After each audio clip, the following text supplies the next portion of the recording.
একবার সমুদ্রের মাঝখানে একটি জাহাজ প্রচণ্ড ঝড়ের মধ্যে পড়ে লণ্ডভণ্ড হয়ে গেল।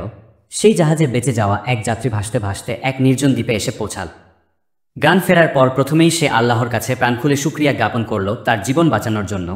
প্রতিদিন সে দ্বীপের তীরে এসে বসে থাকত, যদি কোনো জাহাজ সেদিকে আসে এই আশা। কিন্তু প্রতিদিনই তাকে হতাশ হয়ে ফিরে আসতে হতো।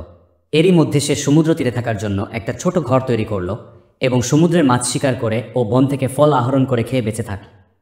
একদিন সে খাবারের খুঁজে বনের গভীরে প্রবেশ করল। বন থেকে সে যখন ফিরল তখন দেখল যে তার রান্না করার চুলা থেকে আগুন লেগে পুরো ঘরটি পুড়ে ছাই হয়ে গিয়েছে এবং কালো ধোঁয়ায় আকাশ ভরে গিয়েছে। লোকটি চিৎকার করে উঠল, হায় আল্লাহ, তুমি আমার এত কষ্টের ঘরটি শেষমেশ পুড়িয়ে দিলে। এই বলে সে আহাজারি করতে লাগলা আর নিয়তির উপর তিরস্কার করতে করতে ঘুমিয়ে গেল।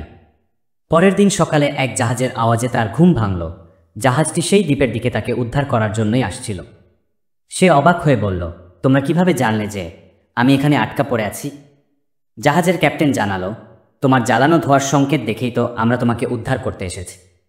লোকটি তখন বুঝতে পারল যে ঘরে আগুন না লাগলে আমি কখনোই বাড়িতে ফিরতে পারতাম না। আল্লাহ যা করেন তা কল্যাণের জন্যই করেন, আমরা কেবল বুঝতে পারি না। শিক্ষা: মানুষকে সর্বদা সকল অবস্থায় আল্লাহর উপর আস্থা রাখা উচিত। কখনো আল্লাহর উপর আস্থা হারানো ঠিক নয়। মহান আল্লাহ তাআলা সকল জীবের রিজিকদাতা, সাহায্যকারী আর দয়া সাগর।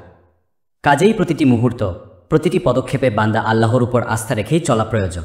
যে ব্যক্তি তার ব্যতিক্রম করে সে আল্লাহর দেওয়া পুরস্কার হতে হয় বঞ্চিত আর আল্লাহর গজবে হয় পতিত।